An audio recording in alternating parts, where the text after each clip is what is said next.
All right, so for week 4 of summer anime, we got some record high temperatures in the world right now, but it's not gonna stop me from watching these shows. So yeah, the top heavy shows are very solid. Jujutsu Kaisen very good. Mushoku Tensei this week kind of wrapped up the story arc, which was very well done. And now we kind of get some new stuff, as well as Bleach just like continuing being like so cool. Action's cool. All these characters are so nice. The fighting's going back and forth. So yeah, the top heavy shows delivered, and most of the other shows have good story progression. One thing though, Zob 100, the episode got delayed a few days, so yeah, I won't be talking about it. I'll talk about the next 2 episodes next week. But it's kind of sad because it's like an anime bringing up like toxic work environments, how work sucks, and hopefully these animators working on the show aren't too overworked because yeah, that would be kind of ironic, I guess. But yeah, the shows continue. Let's get started. So starting off with Jujutsu Kaisen this week, season 2, episode 4. So we got one more episode left until the end of this arc. But yeah, this episode, Toji just keeps going off. Someone control this man. So he bodied Gojo last time, and now he's about to body Geto. So we get the kind of repeat of him shooting Abane in the head. That was very sad, and now they show us like in 3 different angles in 4K, just like rotating. So yeah, 24 FPS right here of Amine just collapsing and dying. So yeah, rest in peace to her. Toji just like so sadistic, doesn't really care, just like he needs to kill her for the mission, and he's like gonna kill everyone else in his way. So yeah, the fight is starting with Geto and Toji. They're fighting inside Tengen's like magic barrier area, just like wooden buildings, bridges. The whole like space is kind of insane. It was not too serious since Toji's was like super strong, so he wipes the floor with Geto. But the back and forth was pretty nice because Geto can summon a bunch of big spirits, and seeing Toji kind of handle them with no cursed energy is like very cool. So yeah, he kind of explains his power first. So yeah, since he's the invisible man, he can like basically walk through all these like jujutsu barriers, no one can detect him. But then how can he use his cursed weapons? Well, he swallows this cursed spirit that he like partners with, and basically he spits it out, and it's like his whole storage closet. So yeah, that whole like worm monster he wraps around him, it's like his own personal bag, and when he swallows it, he has invisible organs, so yeah, no one can detect it. So yeah, while they're explaining their powers, he's like really fast, he has the heavenly restriction, his senses are enhanced, so that was why he was able to track down Geto, even though like they were surrounded by a bunch of barriers. And yeah, he like continues to fight. We also realized that the maid, she might still be alive, so I really like the maid waifu. Hopefully she's not dead. But yeah, she was on Toji's way, so like she kind of got bodied off screen. We don't see. Basically, Toji's just flying. Geto summons a bunch of dragons, so that was like his first ability. Shoots a bunch of cursed energy laser beams at him as well, some fishes, and yeah, just like attacks him with everything. Giant cursed spirits, cyclopses, you name it, he got it. Thing is, Toji just like zips through everything, flies past everything, and even with the sword, he beats the biggest rainbow dragon. And it had like the toughest skin. So yeah, that's how strong Toji is. And yeah, these curse tools are also like pretty cool. So yeah, he destroys this like giant wooden bridge where Geto is standing on. And now they're both basically fighting on the bridge. And finally, there's like another spirit, which is like this like lady with scissors. And then she kind of like creates a domain around her that like, no one can like interact with them until they finish fighting. So yeah, her ability, she can just like cut you up with scissors instantly. But then Toji just like light speed cuts her up as well. Also, after that, we see that Geto, he has an interesting ability where he can like kind of suck in Toji's cursed spirit. So if he does that, then Toji won't have access to weapons. So that gives Geto like a slight advantage. The thing is, it kind of repels him, so we don't know why. And yeah, as Geto fails sucking in the cursed spirit, Toji like slashes him, cuts him up in the chest, writes a big X, and knocks him out. So he doesn't really kill Geto because Geto has a bunch of cursed spirits inside of him. So when he dies, they might just like shoot out of his body and like, attack Toji. Yeah, Toji doesn't want to deal with that shit, so he just like knocks him out and walks away. So cool ass fight. This was basically just a stomp from Toji. Both sides just died. And yeah, it's like really interesting because it shows like what happened later in their life. So after that, he takes Amine, drops her off at the kind of star religion church. We realize that they're kind of like a shady church. They're like run on Buddhism. And basically the sorcerers and them didn't really agree since they don't have powers. And yeah, the fact that they hired Toji to attack these guys, win, and steal the plasma vessel, that's a big W for them. And now everyone's like clapping, cheering. Toji gets his money, and yeah, problem solved there. So yeah, I mean, it's like pretty sad seeing all these like kind of like creepy religious people. It's like we failed our goal in the worst possible way. So yeah, after everyone kind of like parts ways, Toji gets paid. He walks outside and he sees Gojo. He's back. It's been like what, an hour, and he's alive. So yeah, this is how he survived. So Toji didn't stab him in the head with the cursed weapon, so he was able to just use reverse curse technique. All the other stabs kind of like weakened him, but then he instinctively just like, bro, I'm about to die. Let me just turn on the reverse curse technique. And then now he's just crazy. Gojo, his eyes turned blue. They turned on the animation for his eyes. He's unlocked like every power. So he can master the reverse curse technique. He can use red and blue. He can repel things. He can attract things. And basically this dude's infinity is on another level. So yeah, now Toji, he's not sweating anyway. He's like, wow, Gojo's crazy. I'm still gonna fight him. So he still has the inverted spear of heaven that hard counters Gojo. So yeah, Gojo kind of like is playing with Toji. He said the line, the iconic manga line. This was a kind of hype moment. I know some people didn't really like it. They're like, it wasn't the one-to-one adaptation. Gojo was floating sideways instead of upside down. But yeah, basically he's like, throughout heaven and earth, only I am the honored one. So yeah, I guess this means that Gojo is him. He's kind of flying really strong, and now his abilities are insane. So yeah, Gojo, he kind of releases purple. Toji, he realizes that something is wrong. He has like his inverted spear of heaven. He's like throwing it around with chains, trying to stab Gojo. But then he realizes that Gojo has another power. So yeah, it's purple. Combines red and blue. Two different types of infinity, the one to attract and the one to repel, and throws the purple at Toji. Toji could have dodged, but he just stands there just like impressed at this power, and basically everything is gone, like the internal organs, the wall behind him. It just like destroys all the matter around it. So yeah, Toji died right there. What an insane fight. What an insane arc. Both people got bodied in the fight, but then Gojo comes back from the dead. Now he bodies Toji. So yeah, now we learned everything about what happened to them in the past. Toji, he's about to die, but then we realize like he remembers his son Megumi. Okay, take care of my son, or like do what you want. Like the Zenin clan might buy him. So the whole kind of bloodline, all the stories here, it's very cool, very nice. And yeah, it's the end of the fight. It's not the end of the episode because they rescue Amane's body. Gojo, his eyes are so blue and shiny. He's super strong. And yeah, all the religious people are just like clapping. It's very creepy. So it's sad that Amane died and now they're just like parading her body like that. Geto and Gojo are together now. Like, the mood has just shifted. So yeah, next episode we gotta see what's gonna happen as we end this arc. We have to see how like these characters turned out, how they did in the future. But yeah, just like a big ass turning point. They failed their mission and it just feels really bad. But hey, on the plus side, Gojo got super power-ups. So yeah, that's it for Jujutsu Kaisen this week. Very insane episode. I really liked it. Please let me know your opinions on it, because Mappa's adding a lot of cool extra things in the anime. These action scenes go really hard, but also it's not like one-to-one with the manga, so you know the manga readers gotta complain. Also yeah, let's talk about Bleach really quickly. You know, Shonen's go on. The Blood War Part 2, Episode 4, or rather Episode 17 of the core. So yeah, very insane. It's kind of back and forth. And now, like, yeah, you'll watch kind of powered up everyone. So yeah, all the Quincy's now, they have like wings. They're super powered. We don't know why or how or what extra abilities they have, but yeah, they don't need the Bankais anymore. So this episode's kind of sad because a lot of people died, or like some people. It goes back and forth. So yeah, we see Bambi. She's fighting the kind of dog dude. His name is Sajin. Yeah, like goddamn, this fight was intense. So basically, the bomb girl Bambi, she kind of one shots Shinji.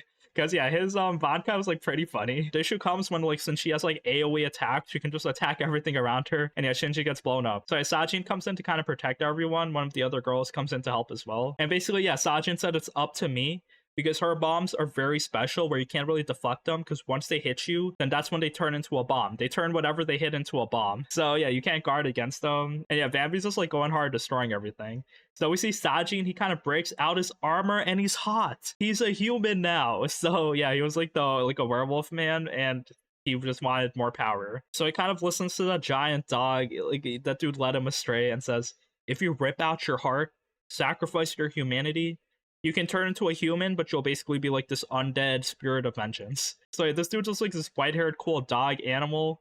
He like summons his Bankai. It's like a giant stand, like this demonic monster that goes attacks Bambi. And since it has like no life, it's just full of energy. It also is like immune to her bombs. So yeah, he kind of like just like attacks Bambi, reflects the bombs back into her before they can fly out, and she explodes herself. God damn it, bro, she's dead. Or I don't know if she's dead, but we see her knocked out. Like, it's like kind of sad because all her friends come through and they're like, oh, Bambi, you can like live with us forever. And yeah, it looks like they're about to like maybe turn into a zombie or something. But yeah, this one was kind of insane. Also, Sajin, we see he also dies because he has no hearts. And then before dying, like he didn't really die, but he turns into a dog. So yeah, he's like just, now he's not like a werewolf, half man, half dog anymore. He's just like full on dog. So I guess that's sad because he has no more humanity anymore. I wonder if there's a way to reverse it. Probably not, but I mean, Yeah, this is a very tragic moment, I guess. But yeah, this animation, this fighting was insane. Music was hard, and I didn't know what to expect, but it was very crazy. We also see Shunsui fighting the blonde Quincy. So yeah, he's like still in the barrier, but then he just like walks away. So yeah, they didn't really fight yet. But I mean, the fact that he's God means that he might like cause shit somewhere else. So the Quincy seem to be getting more power. We see the masked dude, he's like the lucha wrestler. He's also like kind of bodying the other people. So he gets like kind of knocked out and beaten. But then he has like this little like kind of bell puppet friend that like wakes him up, revives him. So that was kind of sad. But yeah, this fight's not over because a new captain comes through. I think his name is Kensei. He seems very strong. So yeah, it's like the white spiky hair. Very cool, muscular dude. And yeah, the fighting continues, very intense. Also the end credits, post credits, classic. We see Ichigo walking. How much progress has he made? He actually made a ton of progress. So like he finished walking actually. He kind of absorbs all this power inside of him. His body seems to be breaking, but he's able to handle it. So I guess this is significant. Like now he like kind of shot up in power. We again, we don't know how strong he is until he actually joins the fight. But he's gonna be significant. He's probably gonna body a lot of people and protect these guys. So yeah, we'll see him become the main character, but it's not over yet because after he like kind of walks through the shrine path, he meets this other girl at the end of the path, so another Bleach character. I wonder what she's gonna do, but yeah, his trials are not over. He's still practicing, getting stronger, and yeah, he'll join the fight eventually. We just gotta wait. Okay, so for Atelier Ryza, the anime episode 5. So, yo, hold up, we got a beach episode, fan service in this anime. It's insane because not even in the game did we have like a beach arc. So yeah, new outfits, more fan service, bikinis, swimsuits. It's so nice. Yeah, the reason that they're doing a beach episode is that Claudia, she sees that Ryza, Len, Tao, they're kind of working too hard because they went on their first real adventure last episode. And they kind of like, it wasn't perfect. Like each of them still has like a lot to work on. So they're just like kind of focused too hard. They're working too hard. So Claudia kind of proposes the beach episode to relax. And yeah, we get the fan service. We see Lilla. She's kind of like the big boobo, white-haired, strong warrior girl. And she's also like kind of stacked as well. So they kind of like go like, you know, hang out in the water, do some training, do squats in the water, look for ingredients, hang out. So yeah, it's like kind of relaxation and training. Pretty cool, laid back, I guess. You know, I feel like fan service as well, like more Ryza outfits. I guess the main part is that like they helped each other kind of work together because their final mission was to kind of steal like this watermelon, this fruit from Lilla. And then yeah, Lilla's just like super strong and powerful and fast, so they have to kind of team up. They basically like use like everything in their environment to kind of team up, trap her, and then everyone worked together to knock her down.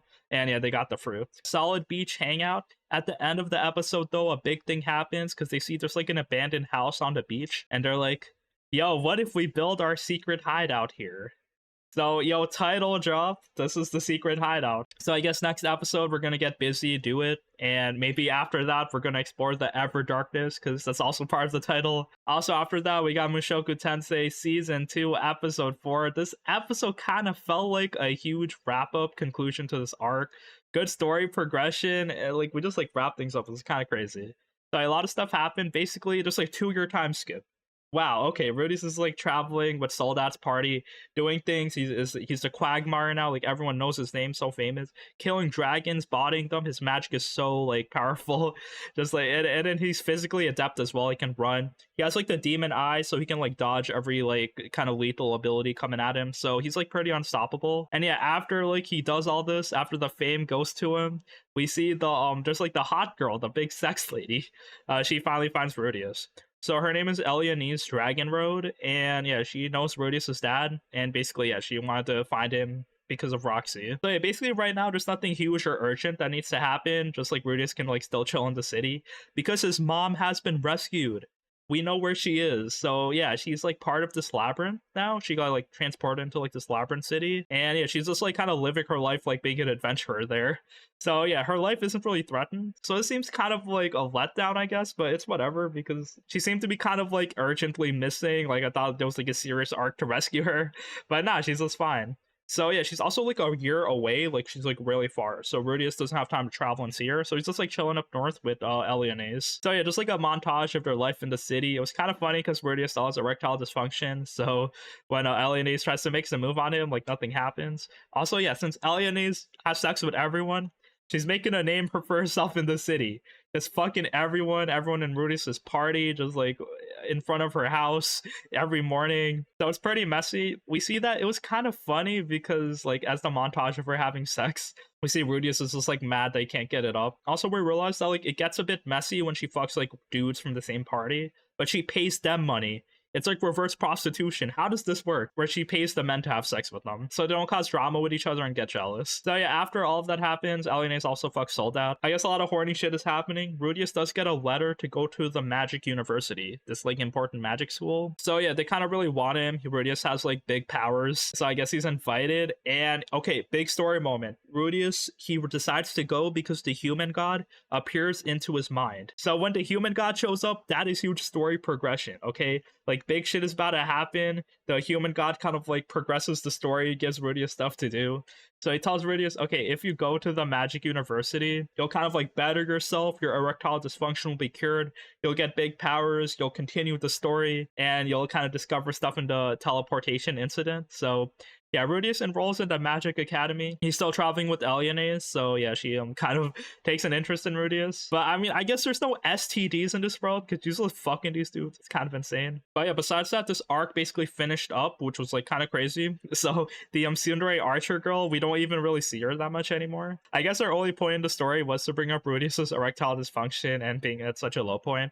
So yeah, now we're at the university arc. We're studying. We're probably going to be selfie here as well. So yeah, a lot of like cool things to happen here.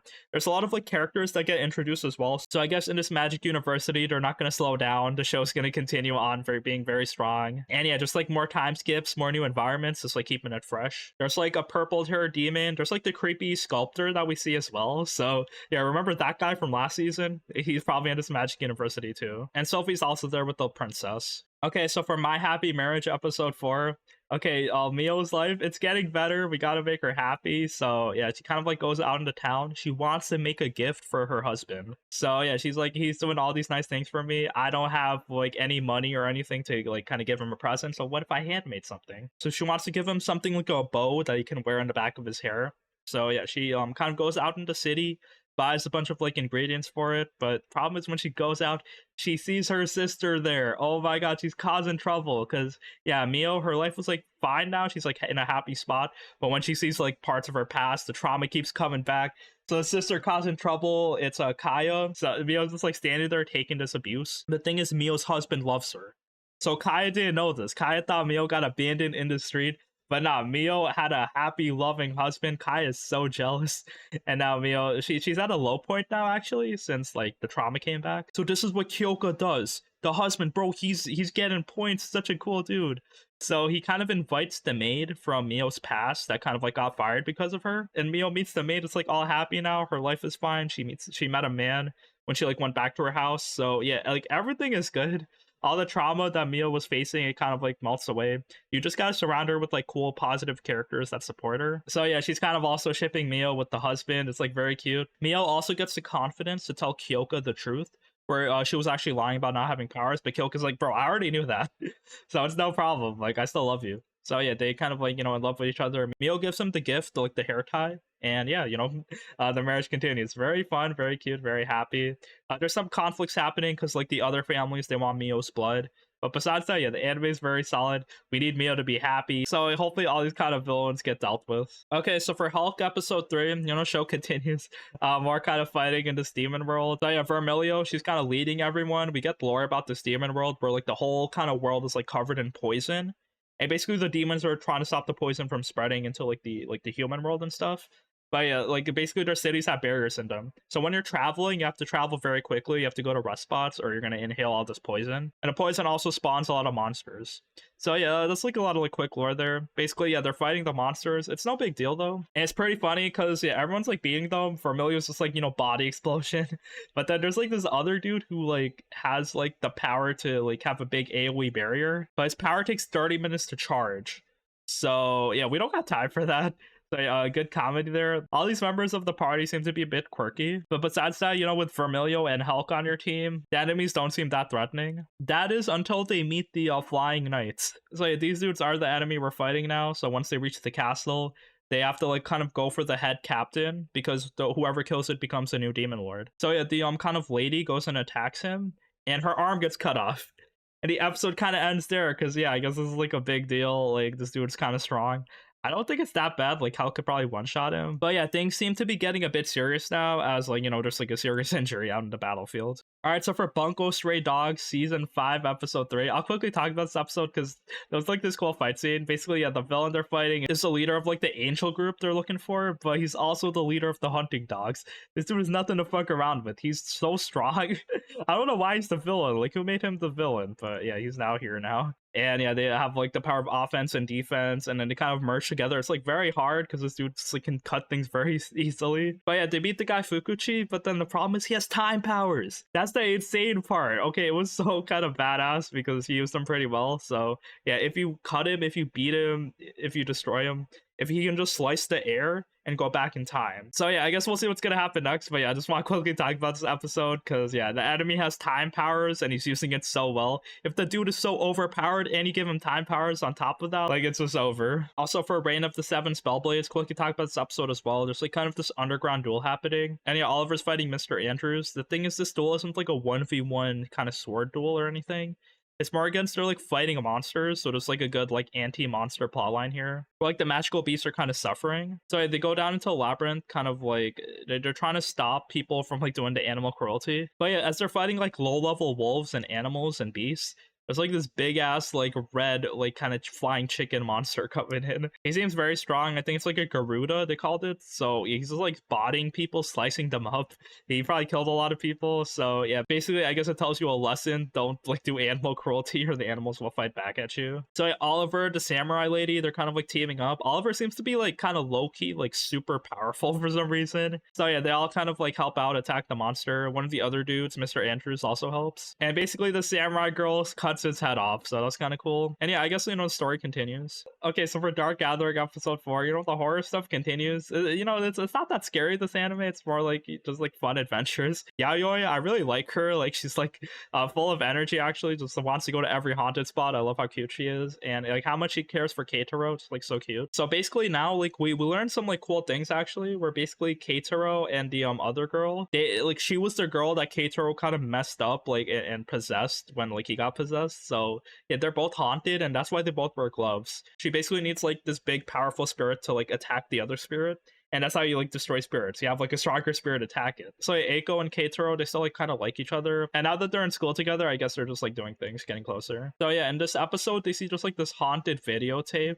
and it basically almost attacks Keitaro, but then Yayoi kind of like puts like another like substitute body to take the damage. But yeah, besides that, we learn more about Keitaro and Eiko. We see Yayoi kind of doing things, but also like at the end of the episode we see Eiko's kind of creepy. She has like this hidden shrine with like pictures of Keitaro and like pictures of them being haunted, so she loves like being haunted, I guess. So I guess we gotta cure her. Her family's like so crazy. But yeah, the story's kind of going all over the place, but it's like pretty entertaining. And yeah, that is it for the animes this week. Thank you for watching. You know, this was a quick week, so yeah, just like a lot of cool story progressions, good action scenes, and yeah, the animes continue. Please let me know what your favorite anime this week was, and I'll see you next week.